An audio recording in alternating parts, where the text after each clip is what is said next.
నమస్తే. నిన్న రాష్ట్ర ముఖ్యమంత్రి రేవంత్ రెడ్డి గారు ఒక అనౌన్స్మెంట్ చేశారు. 9 మంది ఎవరైతే తెలంగాణలో కవులు కళాకారులు ఉన్నారో అందులో ఒక 9 మందిని సెలెక్ట్ చేసి వాళ్ళకి తామ్రపత్రాన్ని 300 గజాల స్థలాన్ని నిర్మించబోయే 4th సిటీలో దాంతోపాటు ₹1 కోటి నగదుని మేము బహుకరించబోతున్నాం, వీళ్ళందరినీ మేము గుర్తిస్తున్నాం అని రాష్ట్ర ప్రభుత్వం నిన్న ముఖ్యమంత్రి ఒక ప్రకటన చేశారు తెలంగాణ తల్లి విగ్రహావిష్కరణ సందర్భంగా. అందులో భాగంగా ఈ 9 మంది ఎవరెవరైతే ఉన్నారో వాళ్ళంతా జెన్యున్గా డిజర్వ్ క్యాండిడేట్స్ గానే మనం చెప్పాలి. ఎక్కా యాదగిరిరావు గారు ఆయన తెలంగాణ అమరవీరుల స్తూపాన్ని తయారు చేశారు. 50 సంవత్సరాల తర్వాత ఆయనకు ఒక గుర్తింపు దక్కింది. ఎందుకంటే కనీసం ఆ తెలంగాణ అమరవీరుల స్తూపాన్ని ప్రతి సందర్భంలో ప్రతి నాయకుడు వెళ్ళి అక్కడ మొక్కుతారు, చేస్తారు, కానీ నివాళి అర్పిస్తారు, కానీ దాన్ని ఇంతవరకు గుర్తించిన వాళ్ళు లేరు. ఆయన ఆనాడే కొన్ని లక్షల రూపాయలు ఖర్చు పెట్టి దాదాపు 4 నుంచి 10 లక్షల రూపాయల వరకు ఖర్చు పెట్టి దాన్ని నిర్మాణం చేసిండు. ఆయన ఆనాడు ఖర్చు పెట్టిన డబ్బులు కూడా ఇంతవరకు తిరిగి రాలేదు అని మన లాస్ట్ ఇంటర్వ్యూలోనే ఆవేదన వ్యక్తం చేశారు. మనం కూడా చాలా సందర్భాల్లో ఈ విషయాన్ని ప్రస్తావించడం జరిగింది. ఆయన ఏ రకంగా తయారు చేశారు, ఎంత కష్టపడ్డారు దీని గురించి అన్నది మనకి ఫోటోల రూపంలో మనం చాలా సందర్భాల్లో చెప్పాం. ఈ 9 మందిలో సార్ కూడా ఒకరు ప్రస్తుతం నా ముందున్నారు. ఆయన నివాసంలోనే మనం ఉన్నాం. సార్ నమస్తే. నమస్కారం అండి. ముందుగా మీకు కంగ్రాచులేషన్స్. Thank you. కొంత సంతోషం అనిపిస్తున్నదా? కొంత సంతోషం కాదు, పూర్ణానంద స్వరూప్. అంతేనా? పూర్ణంగా ఉన్నది. గమ్మత్ ఏముందంటే 50 ఏళ్ల నుంచి గుర్తించలేని మళ్ళీ మన చీఫ్ మినిస్టర్ గారు రేవంత్ రెడ్డి గారు చాలా ఆయన పక్క తెలంగాణ మనిషి.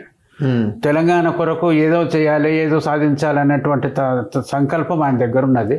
అదేవిధంగా మళ్ళీ ఆయన చేసే పనులు కూడా కొన్ని మొదలుపెట్టిండ్రు, అవన్నీ వేరు సంగతులు. ఈ విషయంలో ఆయన దాని వెనకాల పైరవి కానీ ఏదే కానీ ఆయన దగ్గరికి అప్రోచ్ కాలేదు నేను. ఓకే. ఆయనంతలో ఆయన్నే ఈ విషయం నన్ను తలుచుకున్నాడంటే నాకు సంతోషంగా ఉంది.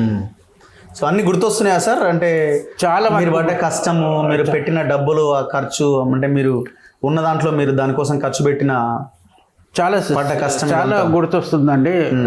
అది 1974 69 అజిటేషను, 71 72లో నా డిజైన్ అప్రూవ్ అయింది.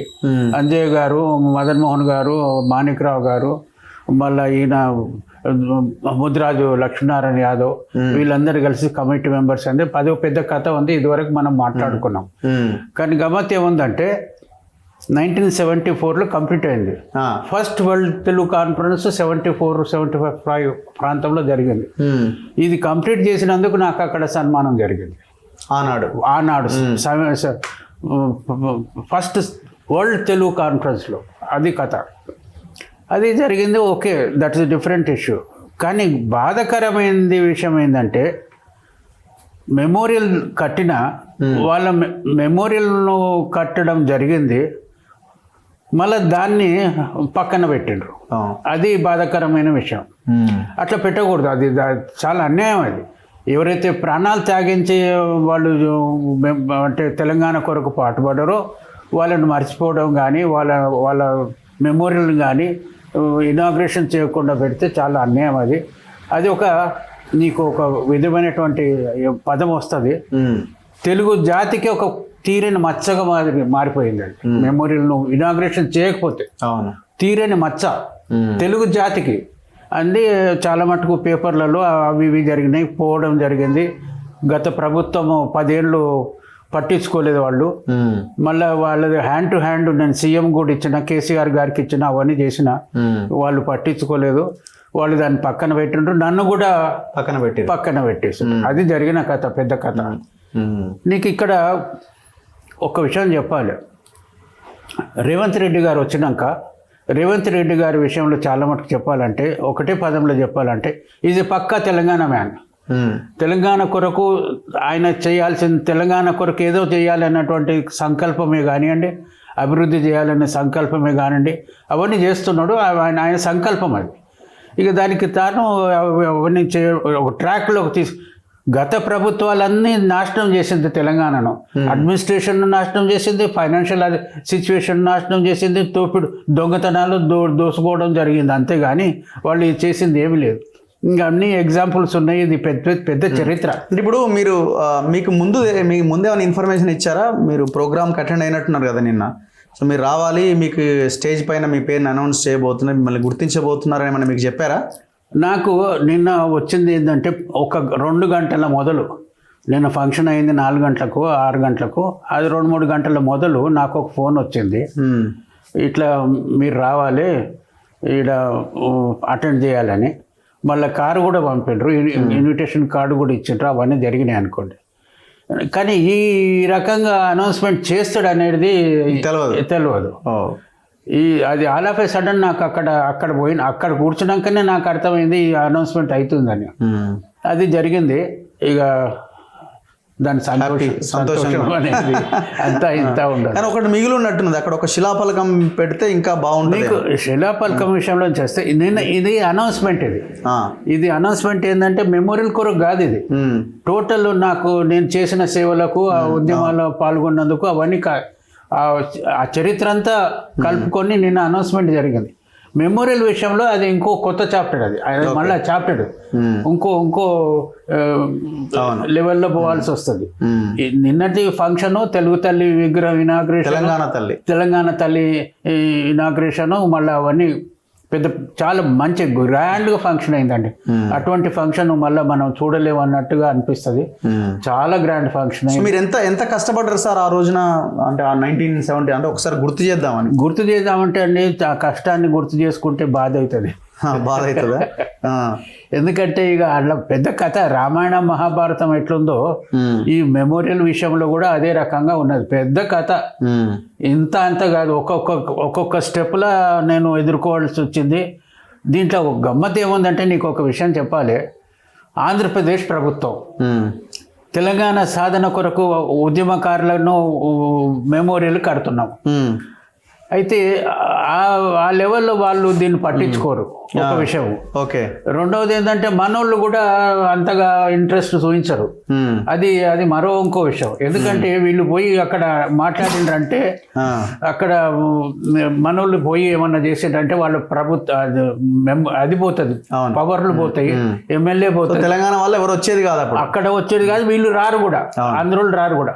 ఆ లెవెల్లో నాకు ఇద్దరి మధ్యన ఇరుకాటం జరిగింది. ఓకే. అది డిజైన్ అప్రూవ్ అయింది. అదంతా పెద్ద కథ, అది ఒక కథ. మీరు ఎంత ఖర్చు పెట్టారు? మీరే ఖర్చు పెట్టారా, గవర్నమెంట్ ఇచ్చిందా? గవర్నమెంట్ ఇవ్వాలని అనుకున్నది. అయితే అడపా నేను కార్పొరేషన్ చేసింది. ఓకే. కార్పొరేషను, మున్సిపల్ కార్పొరేషన్ అంటే వాళ్ళు ఒప్పుకున్నారు దీన్ని, ఖర్చులకు దీనికి. అయితే వాళ్ళు ఒప్పుకున్నది ఏంటంటే 1.5 లక్ష ఆ ప్రాంతంలో ఒప్పుకున్నారు. అయితే మధ్యన నేను అడుగుతూ పోతే 10,000, 20,000 అట్లా 50,000 వరకు ముట్టింది నాకు. అయితే గమ్మత్ ఏముందంటే, ఇక వాళ్ళు ఎవరు పట్టించుకోలే, వీళ్ళు పట్టించుకోలే. నా డిజైన్ అప్రూవ్ అయింది. నా డిజైన్ అప్రూవ్ అయినాక బాధ్యత నా మీద పడ్డది. రాళ్ళు తెచ్చుకోవడము, రాళ్ళు ఎక్కడక్కడ గుట్టల్లో పెద్ద రాళ్ళు, బోల్డర్ పెద్ద బోల్డర్స్ తేవడము, అవన్నీ రికార్డ్. సింగిల్ స్టోన్ లాగానే తయారు చేస్తున్నారు కదా మీరు? అక్కడ చాలా కష్టపడ్డండి. పెద్ద బోల్డర్స్ మీకు ఇదివరకు ఉన్నాయి, ఫోటోలు ఉన్నాయి. మళ్ళీ తర్వాత సంగతి, ఒక single boulder 5 feet by 5 feet square, 11 feet height, single boulder. దాన్ని తీసుకురావడం జరిగింది. అది తెచ్చినాక దాంట్లో డిజైన్ చేయాల్సి వస్తుంది. అయితే ఆ రకంగా పూర్తి కష్టానికి వెళ్ళగట్టలేము మనం చేసినాం. అంతే. కానీ నాకు గమ్మత్ జరిగింది ఏంటంటే, పైసా సంగతి ఇక నేను ఎగబడ్డా దాని కొరకు. ఎట్టయినా కానీ ఏమైనా కానీ కంప్లీట్ చేయాలి అని లోన్లు తీసుకున్నా, బ్యాంక్ లోన్లు తీసుకున్నా పర్సనల్గా. ఎందుకంటే వీళ్ళ దగ్గర తిరిగి ఆటకు వస్తుంది. వాడు ఇప్పుడు అంటాడు, రేపు అంటాడు, మమ్మ అంటాడు. అదంతా పెద్ద కథ ఉంటుంది. అది మళ్ళీ కొంత ఇంట్రెస్ట్ ఉండరు, దానిపైన మమకారం ఉండదు, అదంతా ఉండదు, కథ. అయితే నేను నా సొంతంగా కంప్లీట్ చేయాలి అంటే నాకు సంతోషం ఏంటంటే, ఇంత పెద్ద హిస్టారికల్ మెమోరియల్ నేను చేస్తున్నా కదా, దాన్ని ఎట్లాగైనా కంప్లీట్ చేయాలి అని బ్యాంక్ లోన్ తీసుకున్న. ఒక చిన్న పోర్షన్ ఉంటాడు ఓల్డ్ సిటీలో, ఆ పోర్షన్ కూడా అమ్మేసిన. మొత్తం మీద 4 లక్షలు ఖర్చు అయినాయండి. 4 4 లక్షల చిల్లర ఖర్చు అయింది. అది జరిగిన పని. ఇక డిజైన్ సంగతి మీకు ఇదివరకు ఇంటర్వ్యూలో ఉంది, అది వేరే సంగతి, అది కథ. సో ఆనాడు 4 లక్షలు, ఈనాడు ₹1 కోటి పెద్ద తేడా ఏం లేదు ఒక రకంగా. మీరు డబ్బుల గురించి మనీ మ్యాటర్ మా విషయాలలో నాకేం దక్కలేదు. అంతే, వస్తున్నది పోతున్నది, కష్టపడుతున్నా, అదంతా సంకల్పం ఏంటంటే మెమోరియల్ కంప్లీట్ కావాలి. గమ్మత్ ఏముందంటే నీకు ఇప్పుడు చెప్తే మెమోరియల్ లేదనుకోండి, చరిత్ర ఉందా? ఏముంది? ఇప్పుడు ప్రతి ఒక్కరు ఫస్ట్ పోయేది గన్ పార్కే కదా. గన్ పార్క్ గర్జించింది అంటే అక్కడ ఉద్యమాలు చేసిండ్రు, ఇంకా పెద్ద డీటెయిల్ అది. అది మెమోరియల్ లేదనుకోండి, చరిత్ర లేదు. ఎంతమంది చచ్చిపోయినరు, ఏం కథ, ఏం ఉద్యమాలు, అవన్నీ ఏం లేవు, చరిత్ర లేదు. అందుకొరకు గాను ఆ మెమోరియల్ అయ్యింది. వాళ్ళు ప్రాణాలు అర్పించిన వాళ్ళ ఆశీర్వాదంతో కొంత నేను కష్టపడడం జరిగింది. అవన్నీ ఫైనాన్షియల్ విషయాలు అయితే పక్కన పెట్టండి, అదంతా వేరే సంగతి. మెమోరియల్ తయారైంది. 2 అక్టోబరు అనౌన్స్మెంట్ జరిగింది ఢిల్లీలో. నేరుగా వచ్చిండు కేసీఆర్ మెమోరియల్ దగ్గరికి. నేరుగా వచ్చి నివాళులు అర్పించాడు. నన్ను గాగిలించుకున్నాడు అక్కడే, నేను అక్కడే, నన్ను గాగిలించుకున్నాడు. ఇక్కడికి వచ్చినాక గవర్నర్ దగ్గరికి పోయిండు. గవర్నర్ దగ్గర ప్రమాణం స్వీకారం చేస్తాను పోయిండు. ఇక్కడ ఫస్ట్ వచ్చిండు, గవర్నర్ దగ్గర పోయిండు, అక్కడ ప్రమాణం స్వీకారం చేసిండు. గమ్మత్ ఏముందంటే ప్రమాణ స్వీకారం ఆయన మరుక్షణము మెమోరియల్ మర్చిపోయాడు, నన్ను మర్చిపోయాడు. ఇది ఆయన యొక్క క్యారెక్టర్. అంటే ఆయన ఆలోచనల్లో గన్ పార్క్ అన్నది ఉండకూడదు, ఆయన కట్టించిన ఇక అవన్నీ ఆయన సంకల్పం, ఆయన ఆలోచన. కానీ దీన్ని వాడుకోవడం అయితే జరిగింది. పబ్లిక్లో ఇది ఉన్న ఇంపార్టెన్స్ను ఆయన వాడుకోవాలనే తోటి ఆయన వాడుకున్నాడు. కానీ ఆయన కథలన్నీ. ఇప్పుడు ఏమైనా రిక్వెస్ట్ చేస్తున్నారా ముఖ్యమంత్రి ఇంకా రేవంత్ రెడ్డి గారు? రేవంత్ రెడ్డి గారికి నేను ఒక మనవి చేసుకుంటా. ఇన్ని ఏర్పాట్లు చేస్తున్నారు, ఇన్ని సంగతులు చేస్తున్నారు, డెవలప్మెంట్ చేస్తున్నారు, మీరు తెలంగాణ కొరకు పాటు పాడుతున్నారు. మీ సంకల్పం అంతా తెలంగాణ డెవలప్మెంట్ అనేది ఉన్నది. దీన్ని ఇప్పుడు ఇనాగ్రేషన్ అన్నామా, డెడికేటెడ్ అన్నామా, ఏదన్నా అందామా, అంత వేరు సంగతి.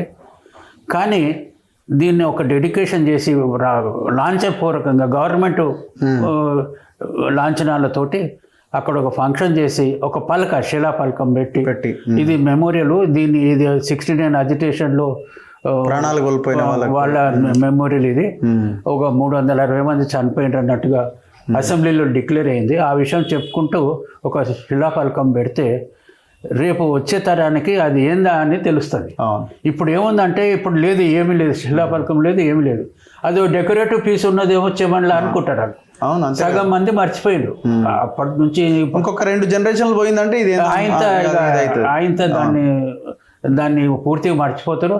ఒక పార్కులో ఒక డెకరేటివ్ పీస్ ఉన్నదేమో అని అనుకుంటారు. అట్లా కాకుండా శిలాఫలకం పెడితే అక్కడ మళ్ళా లాంఛనపూర్వకంగా నిన్న డెడికేట్ చేస్తే దానికి ఒక ఇంపార్టెన్స్ అవుతుంది.